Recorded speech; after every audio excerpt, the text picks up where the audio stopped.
Hey guys, whoop whoop. Okay, why am I saying whoop whoop? Anyway, I'm sitting here with my lovely daughter, Aurora. Let me show y'all my baby. Let me show y'all my baby. Say hi, guys. Hi, I'm doing home base. Home base. I'm Ooh, editing my camera. I like how they change. Ooh, I like it. Yeah, girl, get that melanin, girl. That melanin. It's too late. Yes, girl. You having fun today? Yeah. We gotta do your hair. It's fine. Mm-hmm. This means not fine. Stop. You need to stop running, girl. How you have fun today at virtual class? Yeah. Next week is last week of school. Mommy's gonna make her own Google Classroom just for you guys for the summer. Yeah, you should do that. Yeah, I should, right? It's a good idea. Yeah. Yeah, one of the things I was thinking of doing since school ends for them next week, next Friday's their last day of virtual learning, I'm like, listen, they're not going to be sitting around this house, okay? Not doing anything. So I was thinking of making a separate Google Classroom for them.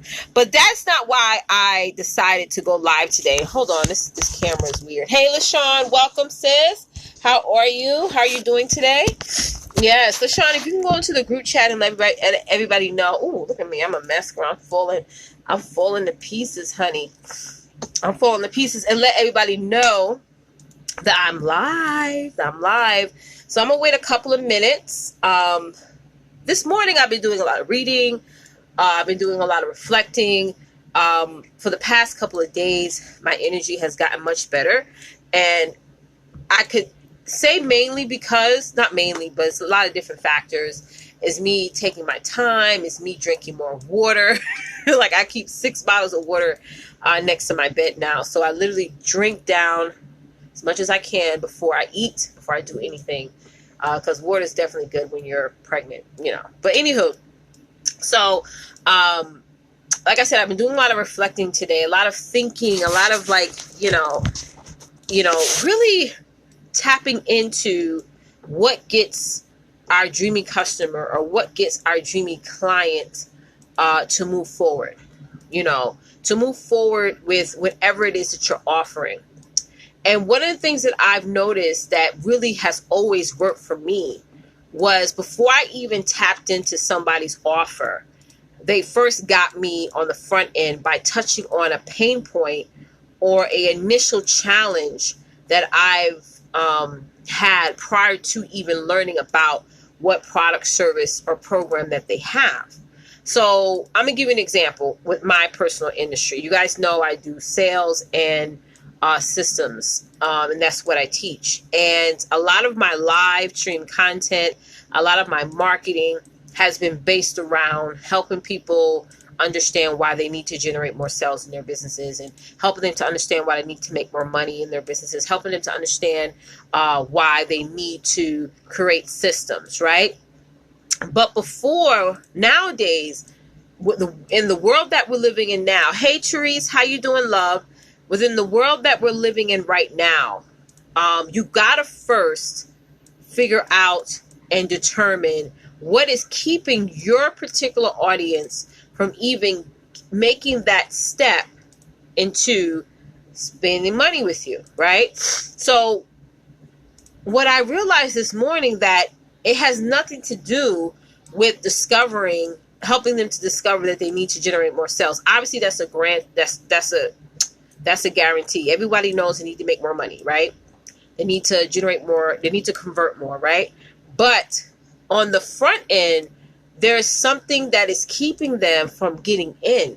So one of the things that I realized, or taking up on my offer, right? Not everybody, but the mass majority, the ones that are on the fencers, right?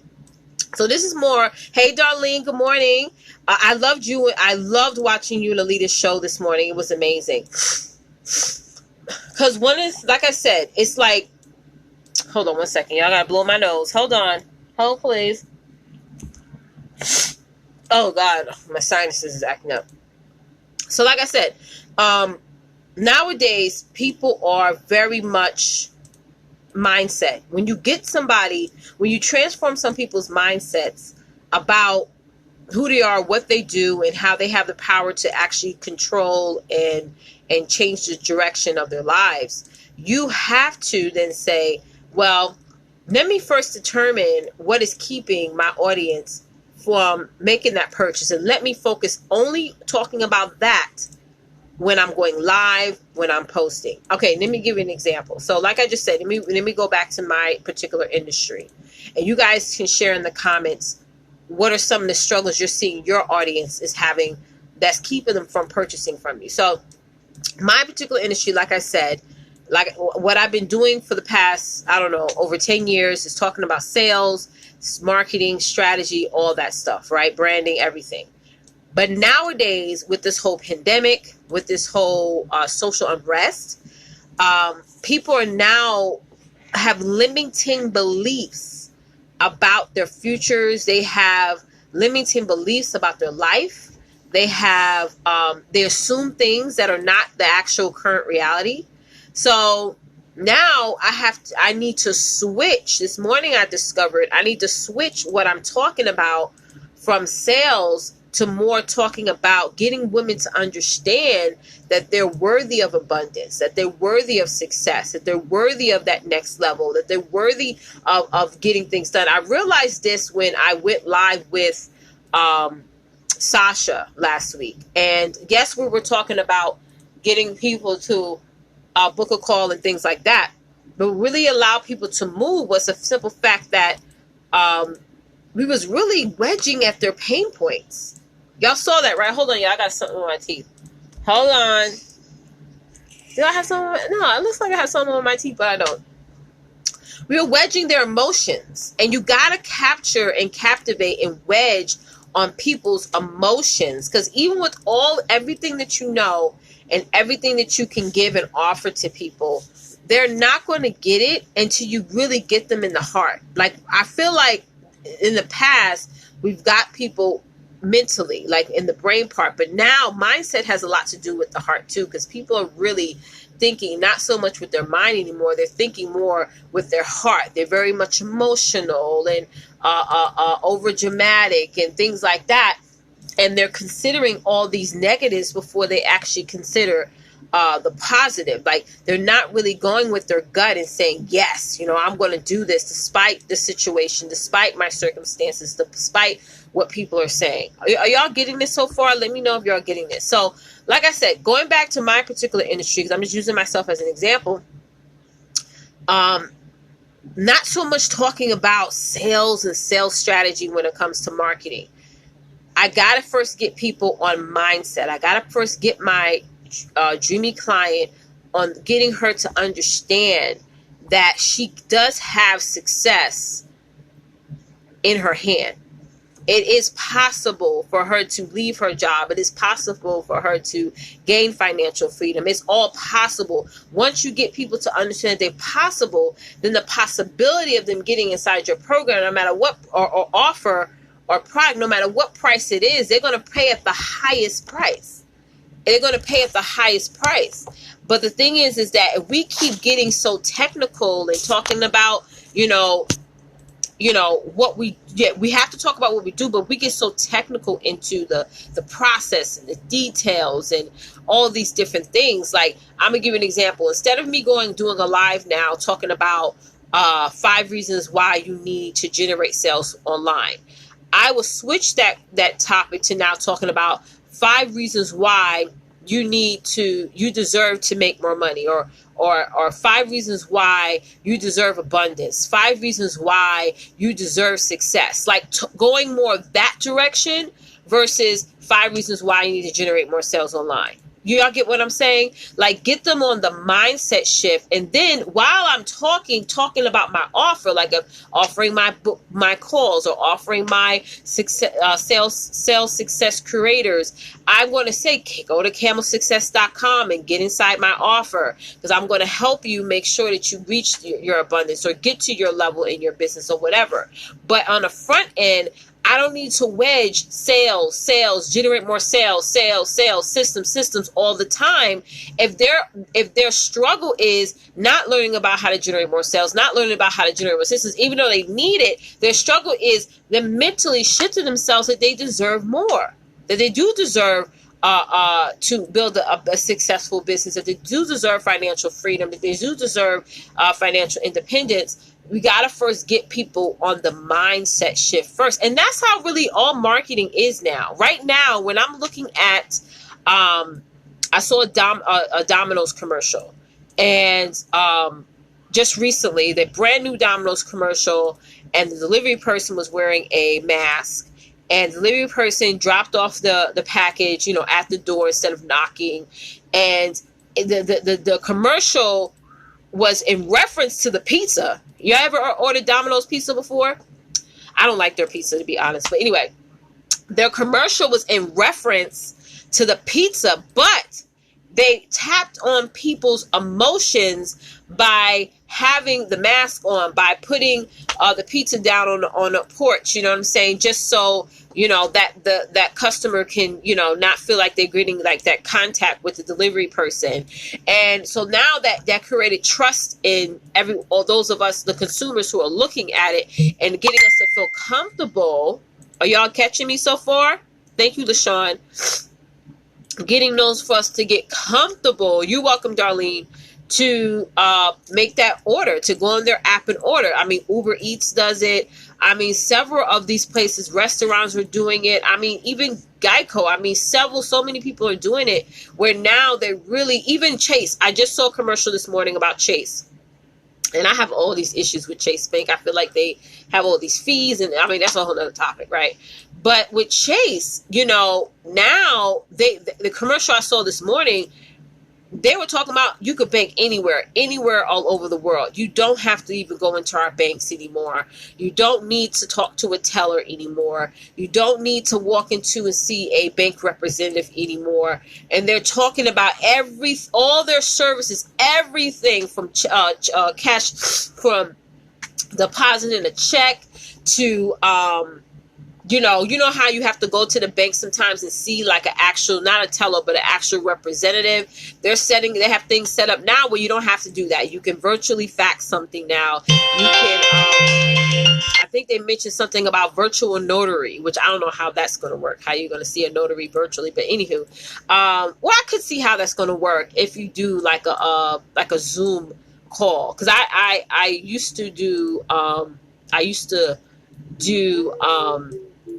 used to be a notary. So I think my license ended last November. So I remember like I have to see you before I even put that stamp, whatever. But, yeah, so it's like they're tapping into people's emotions to feel like, okay, great, I could bank with you, but not have to go down to your bank to open an account or handle any issues or anything like that. Like a lot of these companies are even changing their whole website. Like if y'all notice, like some banks or even companies that y'all deal with on a day-to-day basis, their websites is way more user friendly. That chat, some places that I do business with, even on their website, they have automatically, do you want to chat with an agent? Do you want, I forgot which company it was, but when I went on the site and I logged into my account, they had an option for me to chat with an agent in like a chat room, or I can get on an actual virtual, like this with an agent, and they were asking for permissions to access my camera and things like that. But I mean, it was all safe and secure. But companies are now changing their way they're doing business. So like I said, they're changing the way by first not listing all these things, but now really marketing and touching people's emotions. Because people are afraid to get COVID. I mean, even though there's so many states opening up, people are still like, oh, I don't want to catch that disease. Or I know you open it up, but and now if you guys realize it, we may think that companies are excited that people are coming in, but now companies are like thinking like, wait, we got to get to those 90% of people that are still saying, no, I'm going to still practice quarantine, only go outside when I need to. So they're trying to accommodate the most of the United States that are like very skeptical and they don't want to catch, this disease. But I wanted to say that as an example, guys, that you have to first tap into and market on what is key, that when people are on the fence, there's a reason why they're on the fence. It's not that they're lazy. It's not that they don't want help. There's a reason why. It's always an emotional factor. right, is always an emotional factor of why people stay on that fence. And as we are promoting ourselves online, we got to wedge that. Like, I see Natasha's on here. So Natasha's on here. So if I was you, Natasha, if I went live or anything that I'm marketing, I would talk about financial freedom and financial literacy and things like that. But what is it that keeps people, especially women, good morning, Tasha, from building their credit? Like we talked about last night, is shame. So you could talk all week about shame. Like, a lot of women and men will not speak to somebody to help them with their credit because that's being exposed. The rock is being moved. The sheets is being taken off taken off, and they're literally they're volunteering, okay, to expose themselves to you, a person that they don't know.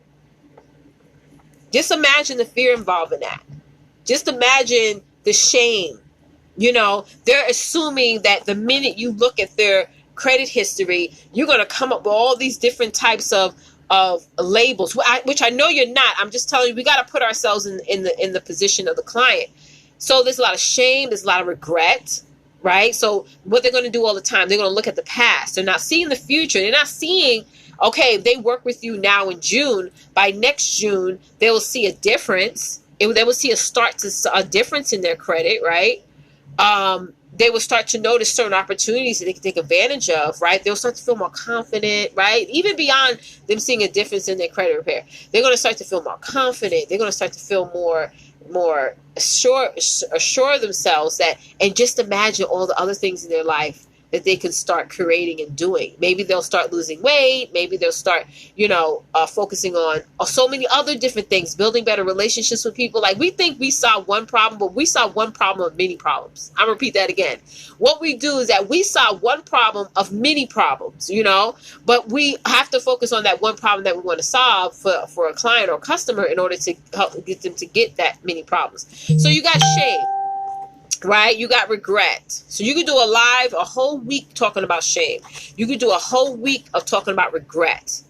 Right? So instead of posting build your credit repair, financial freedom, which people already know they need to do, talk about what's keeping them from doing that. And once you tap into that, then you make your offer. Then you plug that in. Then you could post something like shame, go live, talk about shame at 9 o'clock, and then post about building your credit at 11 o'clock. You know what I'm saying? Like, mix all that emotional, I want to call it emotion marketing, where it's more than just marketing. It's you, every time you open your mouth or hit that post button, you are tapping into people's emotions. You're tapping into people's emotions.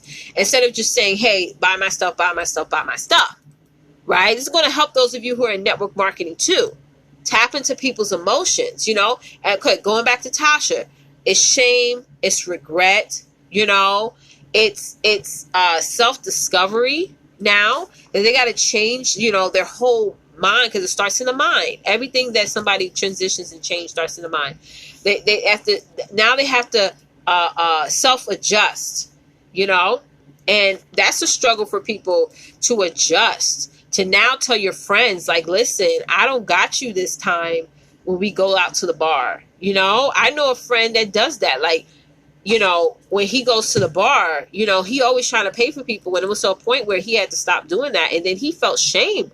And people were like, dude, you don't have to pay for our drinks. Like, you don't have to. Like, you don't need to. But even though we would say that, he would still feel some type of shame, because for him, paying for everybody's drinks was status to him. Like, oh, I got you and stuff. But we were like, hell, well, he don't have to pay. We have our money, but if he's going to do it, oh, well.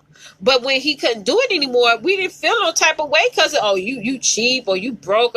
No. But again, it's the things, hey, Catriel, it's the things that sometimes our dreamy customer client thinks is you. Even Tasha, you could talk all week about, assuming. You know how when people are building their credit and they got to adjust their finances, they're now assuming things that people are thinking that they're really not thinking.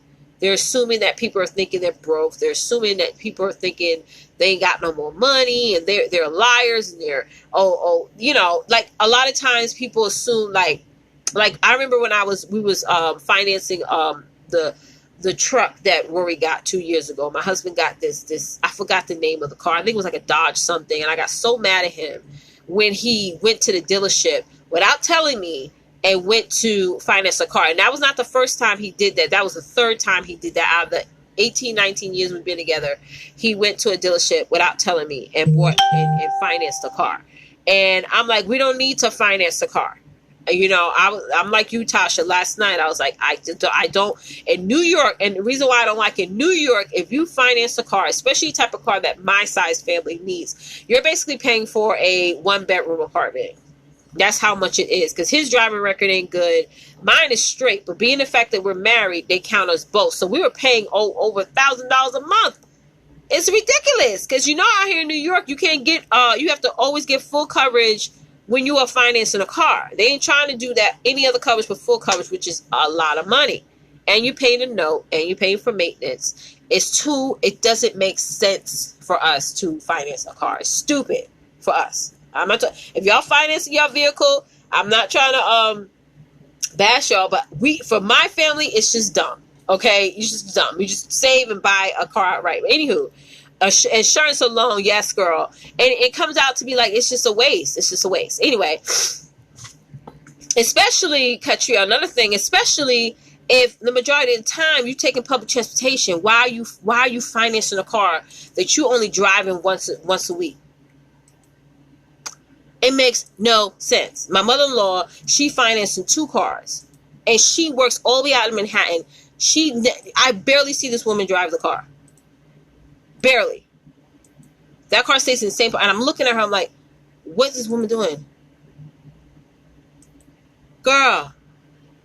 So it don't make sense for me. It don't. But anywho, he did that, and the last time he did it, I was like, listen, I'm not helping you pay for that. No, sir.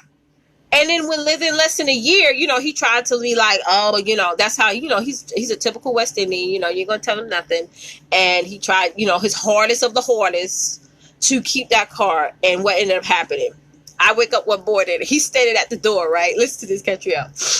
He stayed at the door, right? And I'm like, what happened? And I see the tow truck come and take the car up the road. I'm like, okay, good. It's like, and you know why I say good? Because he felt relief later on that he didn't have that bill every month. Don't even try. You can't. Anyway, that's a whole nother topic. But from that moment, in that moment when I said, okay, good, he felt shame. Not shame at me, but shame. No, he really felt anger, I'll be honest, because he wanted to keep it. And his whole thing was like, we could have kept it. We could. But I was like, wait. Where did we come in when you took your back behind over up there to the dealership? Where was we when you went over onto Hempstead Turnpike and decided to walk your behind up in the dealership and say hello? Where was we? It was because your name is on that car, not mine. Not mine. Okay. So don't talk about we later when it wasn't we up front. Anyway, that's a whole nother conversation. But I wanted to prove a point. He felt a lot of anger then. And it's like, again, when people mess up their stuff, because what he messes up messes me up too, it's a lot of shame involved. There's a lot of feeling like, oh my God, regret. Or they start to feel like, well, if I had worked harder, I could have did it. And they're only thinking about the past. They're not thinking about the future. They're not. They're thinking about the now. Tasha, you could talk about the Tasha, you could spend a whole month talking about the shiny object syndrome.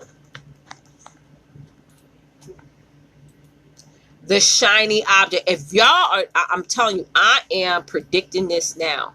There is going to be huge millions upon millions amount of dollars a day spent on people pushing stuff on you every day. Whether it's a Facebook ad, a YouTube ad, y'all probably getting it now. You go into a Chrome and you see something just pop up, right? You go on Amazon looking up a vacuum cleaner, then you go on Facebook, okay? And all of a sudden you see that same damn vacuum cleaner on there that you didn't make a purchase yet. You gonna get a bunch of emails. Oh, you forgot this. No, I didn't forget that. Oh, I saw you went on my website yesterday and you was looking up our screwdrivers. You forgot to put it in your cart and pay for it. Like, no, I didn't. I was just looking, Sydney. I was just looking. People gonna be marketing off of your curiosity. Feel me? Oh, you can hear it, Laura? Why don't you read it? But it just automatically... No, you turned that on, little girl. No, I did not. I don't know why y'all like to listen to, but just read the darn book. It automatically did that randomly. Laura, you turned it on. How? You like... Okay, I'm not going to go there with you. I'm not going to go... I just saw you turn it on. What? Okay. No, it says... I was pressing 100 coins. Anyway, I'm about to get off, y'all, because she needs to do this reading assignment. But are y'all getting it so far? So let's sum this conversation up, because again, if y'all have questions, I don't want to get y'all confused. This is so simple. So if you stop overthinking it, boo. Okay, if you stop overthinking it and saying, "Well, I get it, but I don't get it," it is simple. First, you have to discover, and some of y'all, this answer you could define within yourself. What has kept you from making a decision to change your life? What has kept you from getting inside this program? Some of y'all who are new. Whatever that was, whether it's you feeling that you wasn't enough, or maybe you felt that everybody else was ahead of you, or you didn't feel confident, you didn't feel sure of yourself, try to think of, maybe that's a thing you could talk about to your audience, because if you felt that way, your audiences feel that way too. Right? Talk about that. Talk about the emotions, because that's going to be the first thing that you have to tackle and conquer with someone before they actually say, let's go. A lot of, in the past, it used to be everybody, not everybody, but people would say, well, let me post testimonials. Testimonials are great. Catrielle, you reached out to me because you saw Dr. Ray's testimonial. But nowadays, people need more than just testimonials, because people will easily say, yes, I noticed you provided a result for that person, a continued result, but they may not believe that for themselves. A lot of people see skinny people, but they don't believe for themselves they get skinny. A lot of people see people who are not in debt, but they don't believe themselves that they can get out of debt. A lot of people believe that that they've seen other people forgive themselves, but they don't believe that they can forgive and move on. So posting like a testimony is great. It does sell, but you need more than that. Let's do it all. Let's market it all. Let's get all that emotions out there. Let's put it all out there on the table. Get it all out there on the table, marketing. And really tap into the reasons why people are not moving and wedge the hell out of that. Because there's more people who are on the fence than there are who are going to take action. I guarantee that. So no matter what you charge, it doesn't matter. It's irrelevant. Once you tap into people's emotions, they're going to justify that $2,000 they're going to pay you. They're going to justify that $5,000 they're going to pay you. They're going to justify that $10,000 they're going to pay you. They're going to justify that $97 a month they're going to pay you. They're going to justify it because you tapped into their emotions. And not only they're going to justify it for themselves, they're going to justify that to other people who say, "Oh, you pay her $2,000? You paying her $100 a month?" Yes, and I'm going to tell you why. Okay, so let me go, y'all. I love y'all to death. Make the marketing simple. Do emotional marketing. Okay, tap into people's emotions. Tap into people's emotions, guys. What is going to limit somebody from purchasing from you? The mindset.